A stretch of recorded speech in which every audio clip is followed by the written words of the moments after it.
Hello guys, good morning. Good morning, welcome back po sa ating channel. So for today's video, nakita nyo po yung aking intro. So ayan, keep on watching. Thank you so much to all my viewers. Guys, good morning, welcome back po sa aking channel.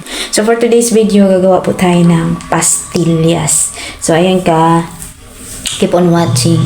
So yan po yung mga ingredients natin. So isang cup po yung 3 piraso na swak, berbran yung ginagamit natin. At saka, so sa 3 swak ay merong 1 cup. So nakita po natin na 1 cup. At saka ni-ready ko na po yung 1 tablespoon para to sa condense. 3 lang yung ingredient, condense, powder milk, at saka yung asukal. So ayan, first time kong gagawa nito at tingnan po natin kung okay ba sa alright. Ayan, keep on watching. Ayan, bubuksan na natin tong ating condense. Depende po yun sa inyo kung paano, anong klase. Kasi ito yung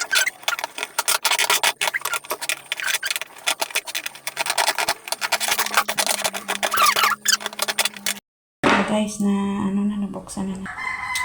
Ayan. Itong 1 cup.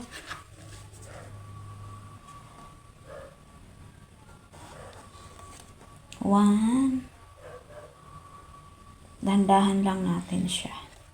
Ito, hahalo-haloin.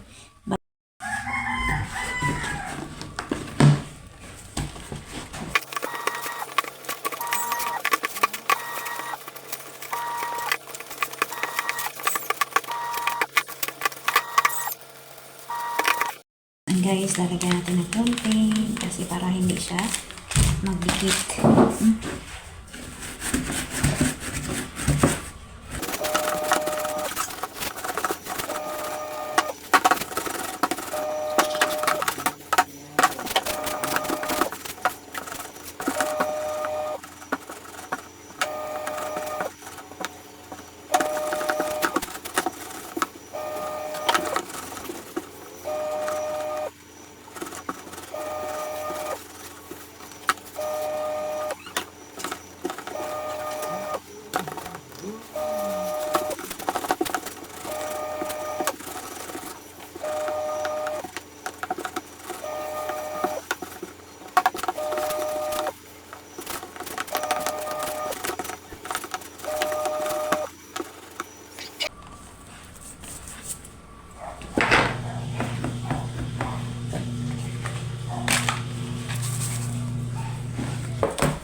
Yan na siya guys.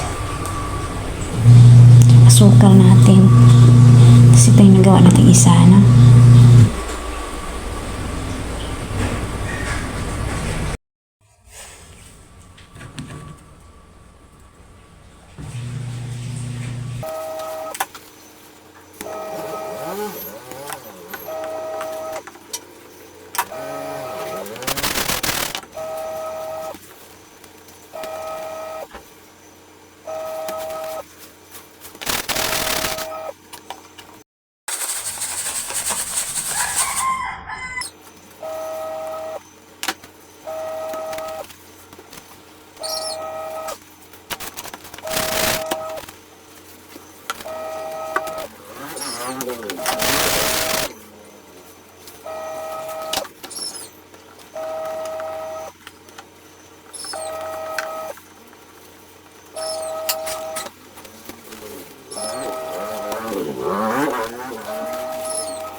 nayari natin na pastillas. Ayan.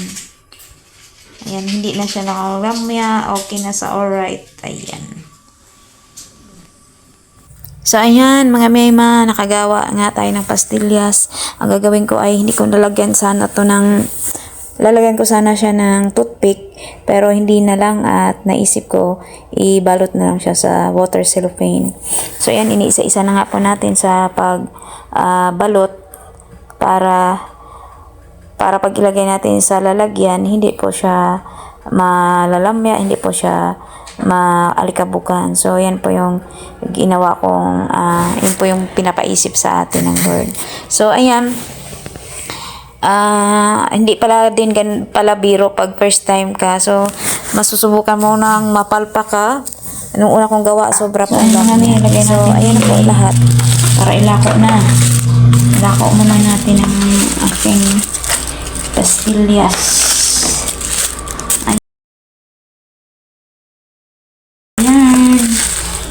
Ito ay 50 piraso. Ano mas maganda? Itong pahaba o ganito? Pastillas kayo. Ayan. So, ayan. God bless po sa ating pastillas.